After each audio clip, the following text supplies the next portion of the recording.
N'y'a continué ka to ka bifla o don an ka foro la an ka foro a fanga bɛna na ban a bɛna na sa de dugumakolo fanga bɛna na sa pewu.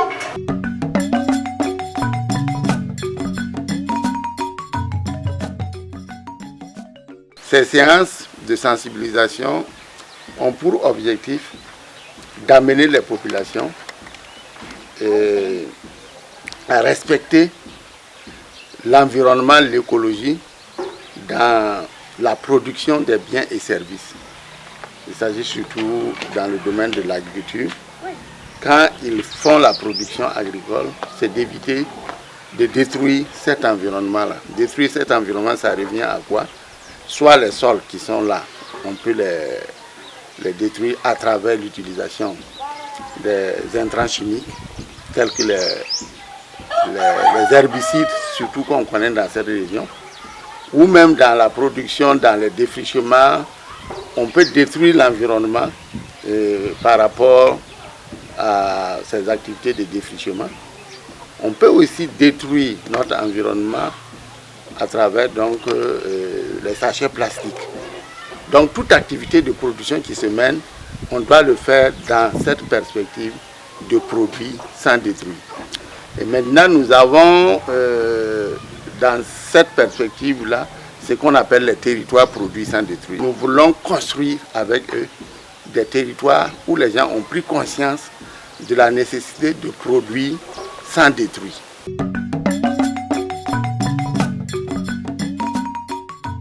Le territoire produit sans détruire ne concerne pas que les bonnes pratiques agricoles ou les bonnes pratiques en général, mais un ensemble de comportements qui rentrent aussi bien dans le domaine de la préservation de l'environnement. À travers donc les pratiques agricoles, on peut préserver l'environnement en utilisant par exemple des intrants organiques, c'est-à-dire de la fumure organique, de l'engrais liquide, un certain nombre d'intrants qui ne vont pas détruire l'environnement. Dans cette perspective aussi de territoire produit sans détruire, on peut aussi travailler aux actions de résilience face au changement climatique, parce que les changements climatiques sont d'actualité et il faut que dans ces territoires-là, on voit qu'il y a eu des actions d'adaptation ou d'atténuation face au changement climatique et les populations doivent dans ces territoires-là montrer des réponses qu'ils ont eu à faire par rapport donc, au changement climatique.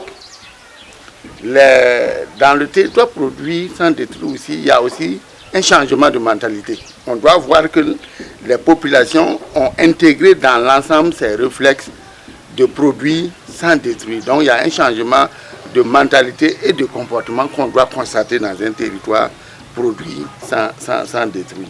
Il y a aussi la question de l'alimentation. Parce que produire des aliments sains et les mettre à la disposition de la population pour consommer ces aliments sains aussi, c'est quelque chose d'important. Dans le territoire produit sans détruire, on doit aussi l'accompagner d'un certain nombre de règles et de conventions locales de gestion de l'environnement dans l'ensemble. Il ne s'agit pas de poser des bonnes actions de façon isolée. Il faudrait que ces bonnes actions qui sont liées au fait qu'il faut produire sans détruire soient accompagnées d'un certain nombre de règles locales, de conventions locales où tout le monde respecte donc ces règles-là pour que ça soit vraiment un territoire produit sans détruire.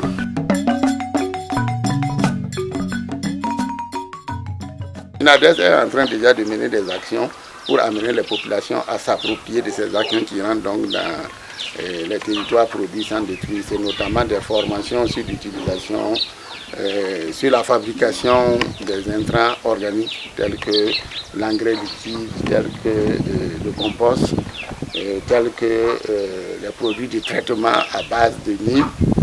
Et il a aussi initié par exemple des reboisements.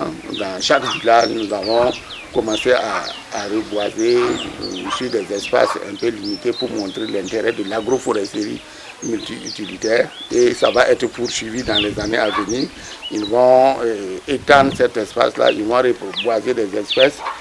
On compte peut-être d'ici l'année prochaine accentuer ces actions, notamment à travers la formation de pépiniéristes qui vont effectivement produire des arbres pour accompagner la mise en place de champs modèles agroforestiers.